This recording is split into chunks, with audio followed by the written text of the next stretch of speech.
Time for another new Ace deck. This one's going to be blue and red, the best of both worlds for Whitebeard decks. But is it good? Well, let's talk about it. Hey guys, welcome back to another episode. Mabi here, and today I'm going to be giving you my personal deck profile for this red and blue Portgas D Ace deck that comes out in OP13. Now, the overall game plan of this deck is all about hand management. You have pretty much a lot of ways to get rid of bricks and a lot of draw power, surprisingly, with this leader. Even though you are running low on 3 life, you're still tanky with 6,000 power. Let's talk about how the deck works in this video breakdown. So if you just want the deck profile, pause the video, head on over to my website, Mabi TCG.com. There you can get this deck and everything else we cover in image and text format. Alright, so let's talk about every single card, starting with the leader. Portgas D Ace with OP13, 6,000 special with 3 life red blue. This is Whitebeard Pirates, which is relevant in this deck. This is around 80% Whitebeard cards, and the rest are pretty good cards that came out in OP13 for the most part. You've got 2 abilities here. Let's talk about the first one.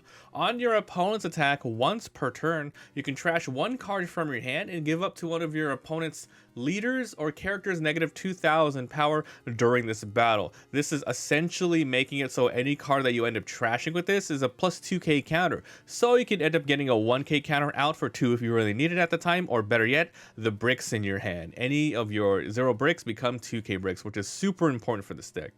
The second ability is with 1 Dawn attached once per turn. When you receive damage or any of your characters with 6,000 base power or more are KO'd, you get to draw 1 card. Now keep that in mind, you have to have 1 Dawn attached. There's some abilities in this deck that allows you to do that, so even if you're playing on curve, you might always have a Dawn on you. This is also when you receive damage, so basically anything that attacks into you for the most part, if a card says, you know, they remove a card or they trash a card from your life, that does not count. And the character has to be 6,000 base or more. It can't be a character that somehow increased to 5,000 to 6,000 on your opponent's turn. It has to be base power. But when they're KO'd, you get to draw 1 card. So the second part here is helping you get just more and more cards in order for you to survive towards the late game and really just destroy your opponent that way. Alright, so if you guys are enjoying the video so far, please help out the channel, like and sub. I do upload daily videos, deck profiles, and duels for One Piece and other TCGs. Alright, so the first card we're talking about is going to be Izo. Like I said, we are running like 80% Whitebeard. This is one of the best searchers right now. ST22-101. On play, look at the top 5. Grab any Whitebeard other than Izo and add it to your hand. The rest go to the bottom of the deck. Pretty standard searching. However, the second part is what's really good about this card. When your opponent attacks, you may place this card in the trash. Then you get to draw 1 card. Then choose any other card in your hand to put to the bottom of your deck. Now, basically, you use it. Pretty much use this as soon as you can. So pretty much play on your first turn if you can. Then when your opponent is able to attack on their second turn, you know, even if you're taking a hit or not taking a hit, just activate this so you can sift out your hand and make future turns a lot better. Crazy good card. This is one that you don't even care about bouncing back, just freaking throw it out and sift it. It's super good. So amazing Izo. These are the only searching cards. We are not running the other 4 red Izos.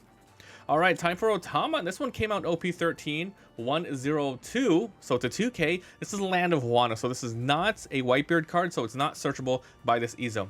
On play, if you have 3 or less live cards, draw 2 and trash 1. So surprisingly enough, the Izo is great. However, you're just sifting. You're not really getting hand advantage. With Otama, if you're able to place on turn 1 or turn 2, your leader starts with 3 life. So any leader that isn't crazy importantly heavy on archetype, this one kind of is, but it's still nice to have a little bit of leeway for other archetypes. Otama is going to be really good for any of those starting leaders with 3. Maybe you might even run this if you're running 4 life, but definitely probably not 5 life unless it's a pure Land of Wano package. But I wouldn't be opposed for you to be playing this on turn 1 or turn 2. You get to sift and you get 1 extra card in your hand. And the Otama on the board is not wasted. There is a card later that helps you bounce it back. That's the 6 cost Jozu, so it's actually a really nice card for the deck. Alright, so we're running a couple of these. We're actually running 4 of these. I accidentally put them over here. Where are they at? Where's my Otamas? There they are. We're running 4 Otamas. Alright, next we have Vistas here. This is from ST22-11 in brick, but that's okay because it's a 1 cost blocker, and that's pretty much it. It's what is searchable by your Izo. And this is an insanely crazy good card for pinch blocking, and it's just a Whitebeard card. So just throwing this on the field is just super good. Yeah, there's a lot of ways for your opponent to get rid of it, but at the same time, they still have to use resources or abilities to get rid of it or arrest it or attack. But either way, because your leader needs to be protected as much as possible because you have a little bit less life, definitely Vistas. These are really good to have in the deck. The next card is going to be this Squad. This is also from ST22. 1/2/1. Activate this during your main. You're going to reveal the top card of your deck. If it's a Whitebeard, give one rested Dawn to one of your leaders or characters. So as I said, 80% Whitebeard. I would say there's around 11 or 12 cards that is not Whitebeard. So every once in a while you will be missing with this, but for the most part, this is a really good card to put on your first or second turn because you are able to put if the ability goes off, you can put the Dawn card on your leader, which lets you activate the second ability. If you're playing on curve, really nice, or just another one of your characters if you need to hit that 6,000 7,000 sort of threshold in order to have some really optimized attacks. So running 2 of these are really great cards. All right, now for Whitey Bay, we have more 2Ks. ST22 1/1/2. Your turn. When you play this card, reveal 2 cards from your hand. Whitebeard, probably not hard to do in this deck. Up to one of your leaders with Whitebeard Pirates, which is this Ace, will get 2,000 power till the end of your turn. This is a searching Whitebeard card, which is great. Searchable Whitebeard card, which is great. And if you really need to use it in a pinch to get the extra 1,000 damage, maybe towards the late game to end the game, this will really help out in doing so. So we're running a bunch of these, 4 of these. All right, we're running 1 of these. This is from OP13. If I give into the force, there'll be no points in my life. This is a nice one cost card, 2 effects. Main here, rest one of your Dons, so 2 Dons total. If you have 1 or less life cards, which isn't hard to do with this after taking 1 or 2 hits, after taking 2 or 3 hits towards the end game. When your leader attacks, your opponent cannot activate blocker. So yeah, it's all about just making sure you can end the game with your leader if this is perfect for you, right? And then you have a counter. Up to one of your leader gains 3,000 power during this battle. So yeah, a little bit of a counter, but it's primarily going to be here to act as a Diable Jambe, specifically just for your leader to go for game. 1 of these. All right, time for one of the best cards in the deck. This is Marco, PRBO2, 4/6/0. It has a Nate blocker for 6. It's pretty decent, but your leader's still 6 as well, so you know. So on KO, you get to draw 2 cards. This is the first card in the deck that we are going to be talking about that actually fills the requirements of a 6,000 base power character on your field as KO'd. You get to draw 1 card. So if you throw us on turn 2 and if you play us on curve, as long as you have like a Squad or something on your very first turn as well, you can activate, put that 1 Dawn on here. Then if your opponent decides to go for your face with like 9,000 or something, KO this, and then you draw 3 cards off of that. 2 from him, 1 for your leader ability. This card is super good. You absolutely run 4. And remember, because you have your also first ability as well, you can also trash any bricks, including this, if you really need to. But I found myself highly playing a lot of Marcos and a lot of Vistas throughout the game. It's a super powerful good. So Marco, potentially 3 cards when this thing gets KO'd. So good. All right, next off, it's going to be another Marco from OP02. 4/5/1. This has a Nate blocker for 5. Meh. The second ability is you can trash a card. When this card, you can trash 1 card if you have 2 or less life. You can play this as rested. This is very niche. It'll come into play every once in a while. It's another good card to fill out the 4 curve if you didn't end up getting this Marco. It's just another good card. And because you need 2 or less life to activate this, it's not too hard when your leader just takes another hitter right back. Let's go ahead and fix the focus. Okay, so just 2 of these. Searchable, one counter card. Nice. All right, it's time for more 2Ks. Now we're running a lot of 2Ks. We're running 12 2Ks, and this is the last of them. Here, this is Jozu from OP2, 4/4/2 with 1 Dawn attached with 2 or less life. Not too hard to do as well. If your leader is Whitebeard Pirates Plus, you get Rush. Nice. So pretty much, this is also 1 Dawn, and the 1 Dawn is also easy to put on thanks to your Squad if you really need to have this being a rushing card. But mostly it's just going to be a searchable Whitebeard card. 2K. All right, running 1 Charlotte Pudding. In blue decks, I usually find myself always running 1 or 2. In this deck, it's just 1. From OP06, 4/4/1. On play, your opponent returns all of their cards back to their hands. Then they draw 5. Really good if they have... I usually like using this when they have 7+ cards. This is like the early game when they keep taking hits. I really like doing it there. Or towards the late game, let's say they just keep getting more and more cards. You can really mess with this. So this is a really good card if you're going into the matchup between this ace as well. So this is not searchable or anything. And if you really think like if you know your opponent's hand contains a lot of 2Ks, like because they've been searching and sifting throughout the whole game, and they have 5 cards in their hand, feel free to use this even if you need to do that, so you can maybe get lucky and they get a bunch of bricks. All right, next card. Yamato, OP13 561. On play, if you have 3 or less live cards, draw 2, then give up to 1 Restodon to your leader. This is going to be a staple in a lot of cards, in a lot of decks that, you know, that are specifically not archetype, like not 100% focus, right? With 3 or less life, also really good for 4 life leaders, taking the first hit up to, all the way to 3 life, but it's super good. Once again, your deck is all about hand advantage, being able to counter out of anything that you want. This Yamato will really help you. It also has 6,000 power, so it also works with your leader's secondary ability of drawing a card when they're KO'd. What's really good about this is give a Restodon to your leader, so if you end up playing this on curve and you didn't end up getting this squad to help you get your card on your leader, this one you can draw 2 cards, put 1 Restodon, and there you go. If you take a hit next turn, then you get to draw a card thanks to your leader's ability. Insanely good card. It's also a counter, just not searchable, but it's really good. Okay, for these. Now it's time for Portgas D Ace. This one's from ST15 561. If your leader is Whitebeard Pirates, which it is, this character gains rush 5/6 rush. All right. Then once per turn, if this character would be removed from play by one of your opponent's effects, meaning KO effects, trashing effects, bounce back to your hand effects, etc., you may instead give this character negative 2,000 power, making it pretty sticky and annoying as hell. This is a nice card because it's a decent power, searchable, plus counter, hard to remove. It's just a little bit of everything. It's not too strong in any department, especially the attacking, but it's just a really good solid 5 curve if you don't end up getting this one here. I would recommend probably playing this one over this. All right, time for this 6-cost Yamato.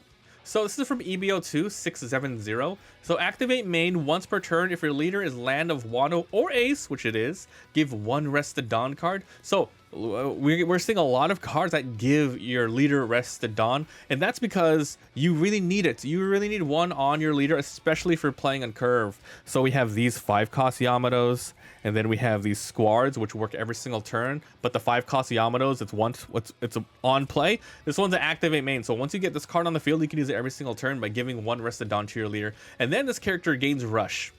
So you can absolutely, get rushed the first turn you play it, but every turn after that, you can continue giving 1 Don to your leader, which is very powerful. The only bad thing is it's another non-Whitebeard, so you can miss with searching, not too often, but more importantly, you can miss with that squad. But then once you have this card on the field, you're good to go. You could replace that squad. The squad's for the early game Don plus on here, and Yamato is for the mid to late game, right?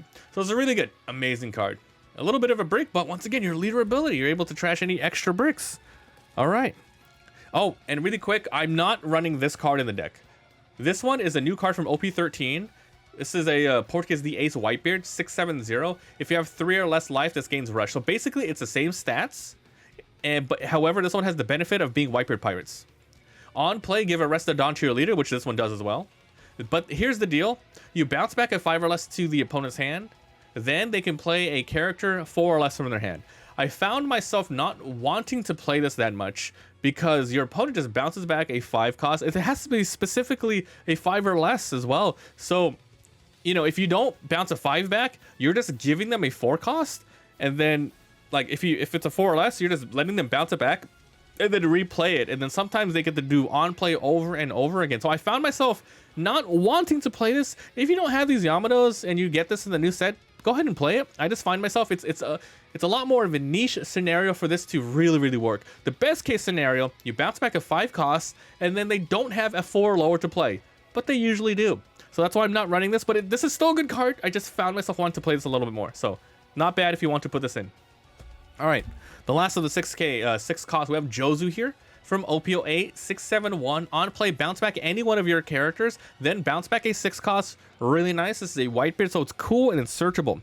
Now, in this deck, you have some cards you absolutely do want to bounce back. You have, if you end up playing this Whitey base for some reason, or if you have 7 Dawn, you're like, I need to bounce something back. You can play this and bounce it back, whatever.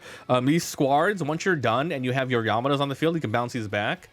These Vistas, most likely leave them on the field, but you can bounce it back. But more importantly, these Otamas. They don't do anything on the field. This is the perfect card to bounce back. You might be able to use the on play again, or better yet, keep it in your hand for a 2K. And if you haven't ended up using this Ezo, because you know, like, okay, I have an upcoming Jozu, I'm not going to use the when attacking. I want to bring this back to my hand. Then you can search again or get the 1K. So Jozu in this deck, you have a lot of potential bounce backs, and just bouncing back to 6 costs really messes up with the opponent's tempo. Really good. So I love this card. All right, time for Ace card from OP02 770 with Whitebeard tag. On play, give up to 2 of your opponent's characters minus 3,000 power. Then if your leader is Whitebeard, which it is, it gains rush. This card, you're going to get a lot of value. So if your opponent has a lot of cards in the field, at least 2 rested characters, this is the best case scenario. You can go ahead and put this on the field, minus them down 3,000. Then at the very least, your leader, which is 6,000, and this, which is 7,000, can attack into the board and hopefully remove those characters. So really strong mid-game towards rushing card. Nice. Okay, we are running one of these Flame Emperors, OP03, because this one costs 7. If your leader is Ace, KO 8,000 power or less, then your leader gains double attack and 3,000 power. So this card's really good if you play it on curve, but most importantly, you want to play it on you want to play it on a turn where you're definitely going to be getting that free double attack in, because you really want to do it. Because plus 3,000 to your 6,000 gives you a really great 9,000 base attack there, and mostly a lot of characters are 5,000. So 9,000 into 5,000 double attack is really hard for them to get around that. If you're usually using this on a basic Ace that's 5,000, then it's going to be hard. It's going to be very easy. But because you have that one extra 1,000, this just has a little bit more value on it. And 8,000 is pretty good. Even though there's a lot of cards that, you know, protect against KO these days, 8,000 power is really good, dude. So it's a great card.